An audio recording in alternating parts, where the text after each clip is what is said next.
Give me your blood, and I will give you freedom. We stand united for our freedom. Together we shall march to liberty. Long live our leader! We will march to Delhi. By the turn of the century, tension filled the air. A few thousand troops held sway over millions. Here, order and resistance walked side by side. From coastal trading ports, the red line of British Nyan swept inward, altering the map of India forever.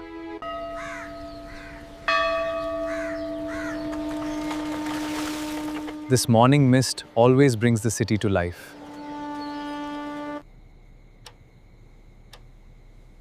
May the gods bless you, my little prince.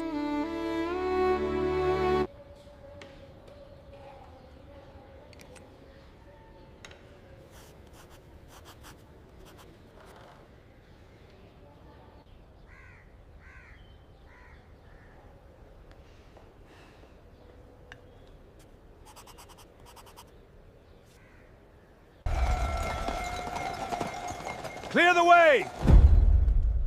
This is our land. Hush, my boy.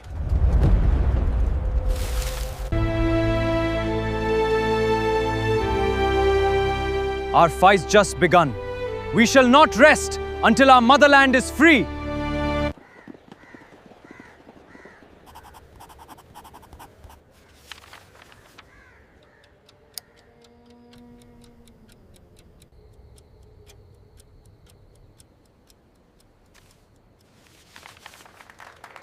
You have made us all so proud. My son has passed the difficult ICS examination. He has brought such great honor to our entire family. I will serve our people with all my heart. My office demands absolute loyalty to the crown, but my heart belongs to the call of my people. We demand our freedom now! This land is ours, and we shall rule it. I will fight for my country. We demand nothing short of complete independence. Together, we shall break the chains of freedom.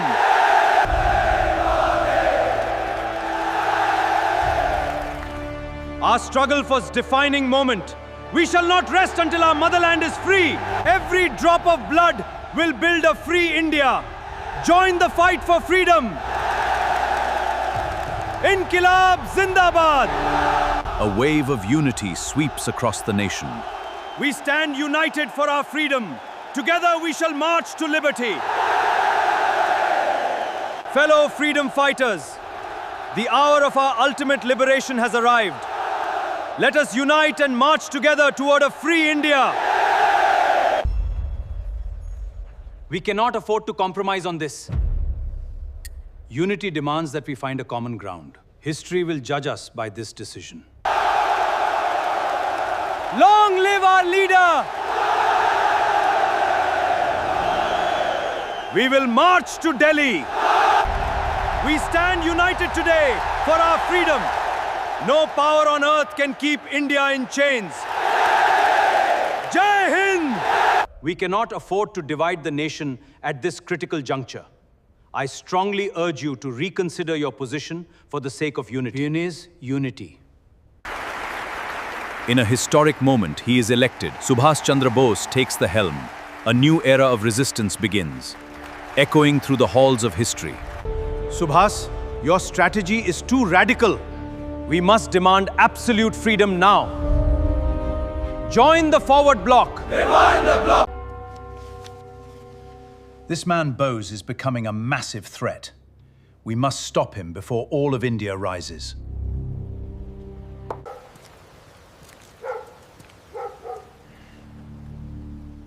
Keep your eyes on that window.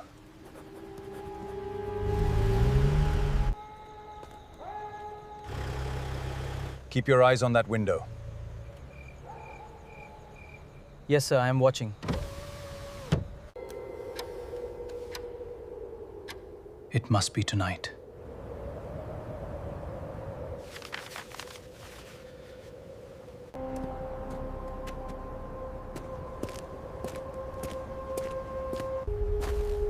under the cover of deepest night, through lands that know no mercy, a forgotten history was being written.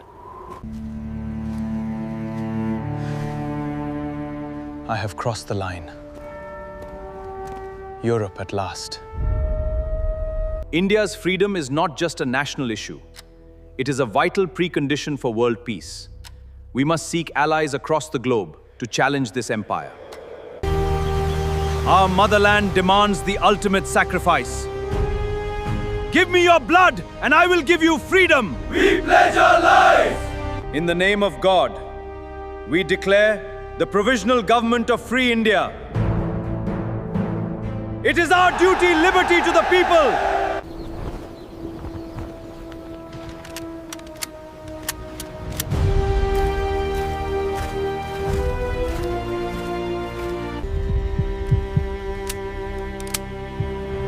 Our battle for freedom begins today.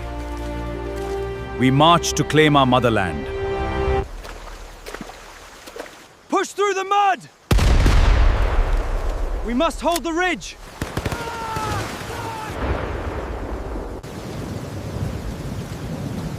We cannot stop now. We must fight on. Keep moving for India! Keep moving, do not stop. We must hold this line. In 1945, a routine flight took off into the unknown. Shockwaves spread as news of the crash goes global. No survivors are feared found. We interrupt this program with a special bulletin. Reports are coming in of a tragic aircraft crash. What really happened to Netaji? As one mystery endured, a nation was born.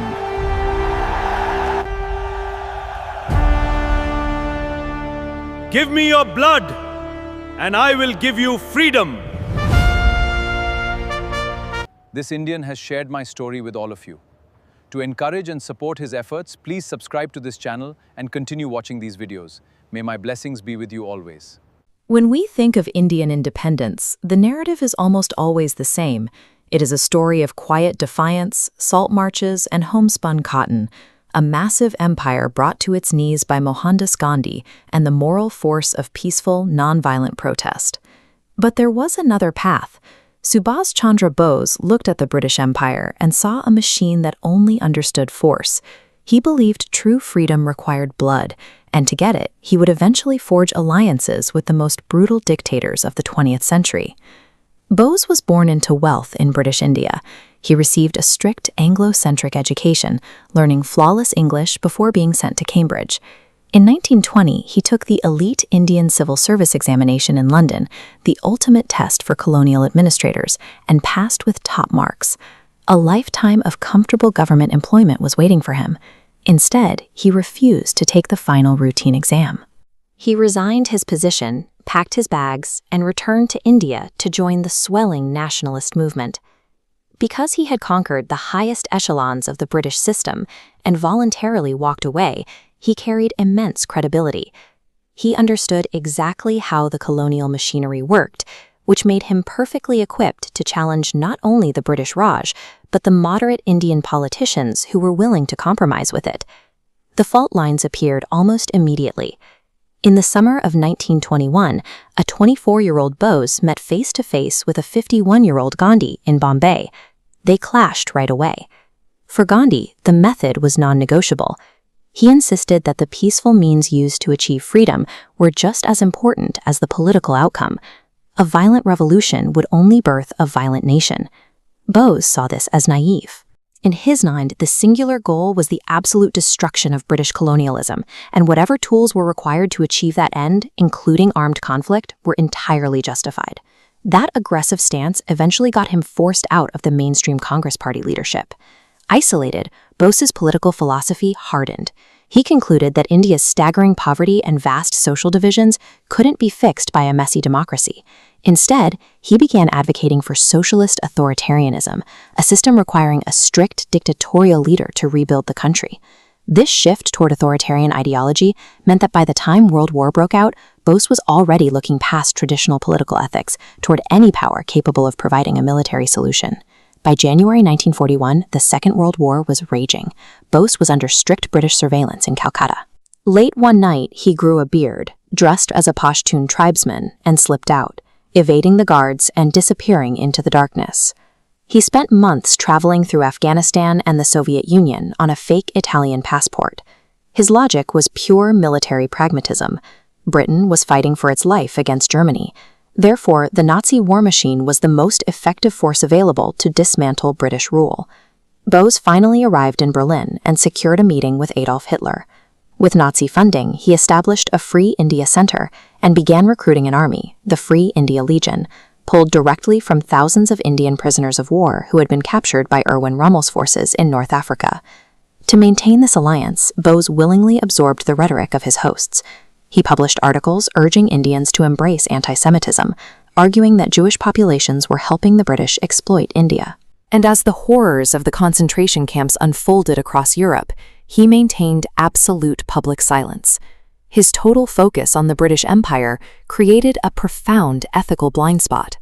He was so consumed by the mechanics of liberating his own people that he actively collaborated with the Nazi leadership, permanently tying his independence movement to a regime defined by genocide.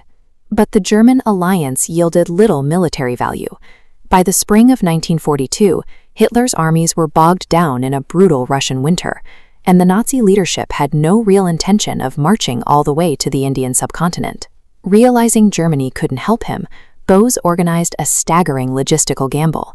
In February 1943, he boarded a German U-boat, traveled around the Cape of Good Hope, and transferred mid-ocean in rough seas off the coast of Madagascar to a Japanese submarine. Emerging in Japanese-held Sumatra, he found a new imperial sponsor. He completely reorganized the Indian National Army, gathering thousands of captured Indian troops and expatriates. He gave them a simple, evocative command: "Give me blood, and I shall give you freedom." In 1944, that army joined the Japanese in Operation Yugo, a massive ground invasion into northeastern India. Starving and outgunned at Imphal and Kohima, the Axis forces were crushed and forced into a grueling retreat back through the Burmese jungle. Bose was incredibly driven and possessed a rare magnetic charisma that commanded absolute loyalty. But he was not a professional soldier. His ability to inspire men to fight could not overcome his lack of military experience against entrenched, well-supplied British forces. As Japan surrendered in August 1945, Bose tried to escape to the Soviet Union. His overloaded bomber took off from a runway in Taiwan, but an engine failed almost immediately. The plane plummeted, broke apart, and burst into flames. Bose survived the initial impact, but died hours later from severe third-degree burns. Almost instantly, his followers refused to believe it. Rumors spread that he had faked his death, that he was raising a secret army in Russia or hiding in the mountains. This denial cemented his status as an immortal, mythic figure in the Indian consciousness. Confident in their victory, the British authorities decided to make an example of his defeated army. They charged hundreds of surviving Indian National Army officers with treason and staged highly public trials inside the historic walls of Delhi's Red Fort. The British expected the public to condemn the soldiers as traitors. Instead, millions of Indians rallied behind them. Massive protests erupted across the country, and mutinies began to fracture the regular British Indian armed forces. The trials, designed to reassert British authority, ultimately proved they could no longer hold the subcontinent by force. While he never won a battle, the public reaction to his army forced a realization in London: the British could no longer trust Indian soldiers to defend the empire. With the military's loyalty broken, the occupation was effectively over. Today, in India, he is revered as Netaji, the respected leader. His statues stand in capital cities, completely uncoupled from the uniforms of the fascist powers he once wore. He is celebrated as a man who gave everything to break his country's chains. But his story leaves a difficult question hovering over the history of anti-colonialism. When you are fighting a righteous war for national survival, what are the limits of pragmatism? And at what point does allying with absolute evil corrupt the freedom you are trying to win? this Indian has shared my story with all of you. To encourage and support his efforts, please subscribe to this channel and continue watching these videos. May my blessings be with you always.